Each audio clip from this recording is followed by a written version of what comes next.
कोई कोचिंग वाला नहीं चाहता तुम्हारा सिलेक्शन हो नीट 2026 में, क्योंकि तुम ज़्यादा रिपीटर बनोगे, कोचिंग वाले को फायदा होगा, वो अपना कोर्स ऑनलाइन ऐप पर सेल करेंगे, तुम रिपीटर बनो, उन्हें कोई फर्क नहीं पड़ता है, उनको तो अपना बिजनेस करना है।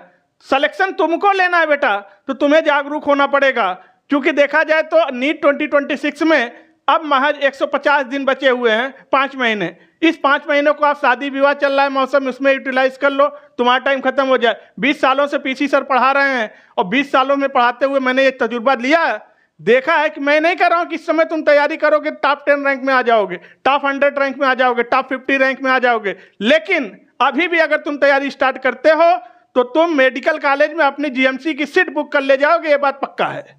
क्योंकि पीसी सर किसी बच्चे से पैसे लेके नहीं पढ़ाते, इसलिए ये बात बोल सकते हैं, क्योंकि ये कोचिंग का बिजनेस फैला हुआ है, कोचिंग का एजेंडा फैला हुआ है, बहुत बड़ा कारपोरेट सिस्टम चल रहा है बेटा, समझ नहीं पाओगे।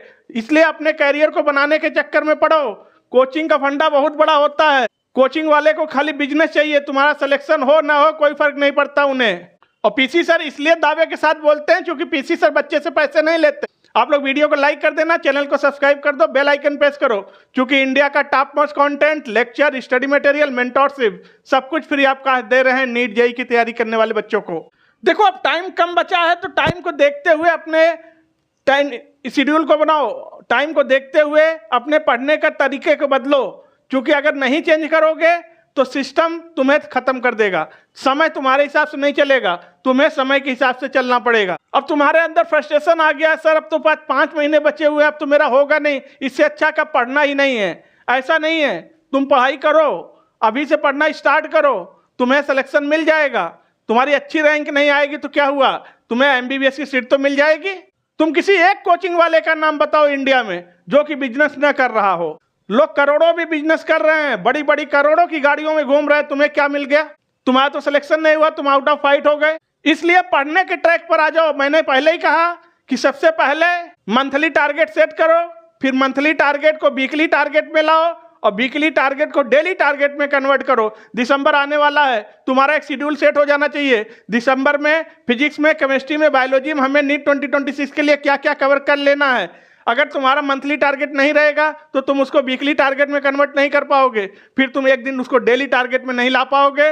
और अगर पूरी फिजिक्स, पूरी केमिस्ट्री, पूरी बायोलॉजी को एक दिन में अगर पूरा रिवाइज नहीं कर पाए तो समझ लो तुम्हें नीट में सिलेक्शन नहीं मिलेगा, क्योंकि अल्टीमेट तुम्हें तीनों का एग्जाम देना तो 3 ही घंटे में है ना। जब फिजिक्स, केमिस्ट्री, बायोलॉजी पूरे का एग्जाम 3 घंटे में हम दे सकते हैं, तो तीनों को हम एक ही दिन में रिवाइज क्यों नहीं कर सकते?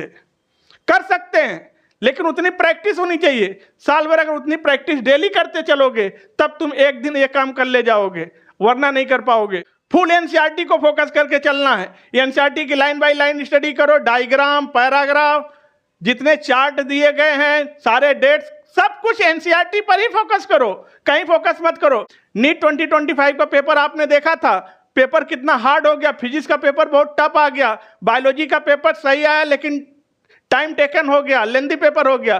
केमिस्ट्री का पेपर सॉल्व करने लायक है लेकिन आसान नहीं था। अगर कुछ इस तरह का पेपर 2026 में सेट करते हैं तो फिर तुम्हारे लिए दिक्कत पैदा होगी, क्योंकि अगर हमने कहा 3 तरह का टेस्ट देना शुरू कर दो, एक हार्ड टेस्ट दो, एक सॉफ्ट टेस्ट दो और एक नॉर्मल टेस्ट दो। हार्ड टेस्ट दो ताकि जिसमें टफ प्रॉब्लम को करने की क्षमता बने। एक सॉफ्ट टेस्ट का मतलब है कि मॉडरेट टेस्ट, जिसमें क्वेश्चन ना तो बहुत टफ रहेंगे ना तो हार्ड रहेंगे, लेकिन एक मॉडरेट लेवल के क्वेश्चन रहेंगे जो तुम्हारे पास करने की प्रैक्टिस बन जाए। और एक इजियर टेस्ट लो जिसमें सब हल्के हल्के सवाल रहेंगे। हो सकता है नीट में हल्का ही सवाल आ जाए तो तुम नहीं कर पाओगे, क्योंकि तुम्हारे पास टफ क्वेश्चन करने की प्रैक्टिस है, लेकिन हल्का क्वेश्चन करने की प्रैक्टिस नहीं है तो तुम हल्का भी नहीं कर पाओगे। जब भी कोई भी चैप्टर पढ़ रहे हो तो उस चैप्टर से पीवाईक्यू जरूर सॉल्व करो, उस चैप्टर से संबंधित क्वेश्चन जरूर लगाओ, क्योंकि अल्टीमेट एग्जाम में आने तो क्वेश्चन ही है। तुम चाहे जितनी थ्योरी पढ़ लो, अगर प्रैक्टिस नहीं करोगे, अप्लाई करना नहीं सीख पाओगे तो क्वेश्चन को डील नहीं कर पाओगे। मेरी कोचिंग वालों से कोई नफरत नहीं है, मुझे कोचिंग वालों से कोई दिक्कत नहीं है, लेकिन मुझे दिक्कत इस बात से है कि तुम जागरूक नहीं होगे तो तुम्हारा सिलेक्शन नहीं होगा। कोचिंग वालों का अकाउंट तो बढ़ता रहेगा, कोचिंग वालों का बिजनेस तो धुआंधार चल ही रहा है, लेकिन तुम सतर्क नहीं होगे, छोटी छोटी आंखों में बड़े बड़े सपने लेकर आए हुए हो।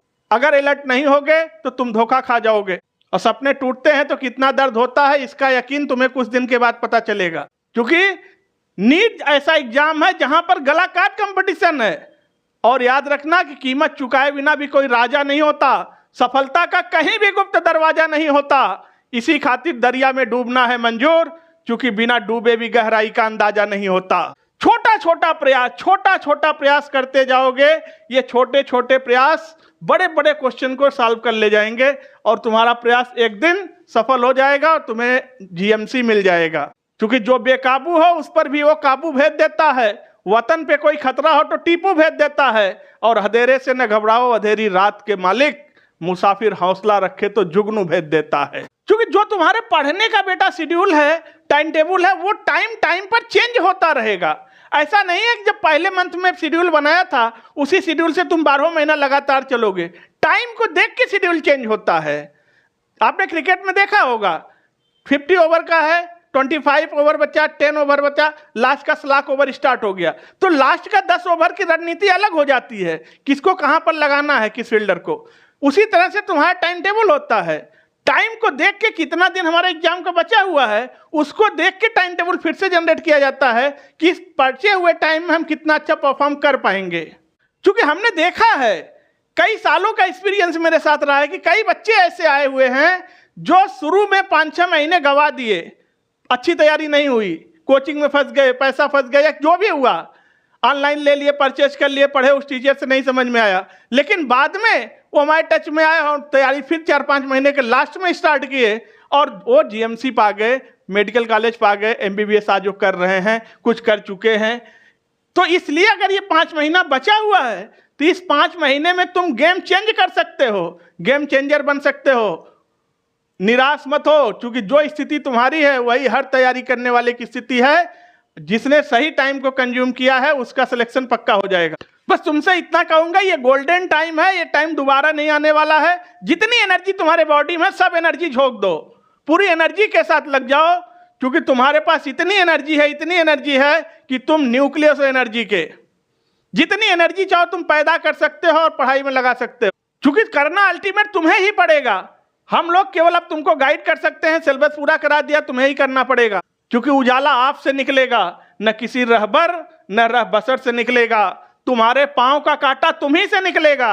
और इसी गली में खड़ा वो बूढ़ा फकीर गाता है, तलाश कर सिलेक्शन पीसी ग्रुप से ही निकलेगा।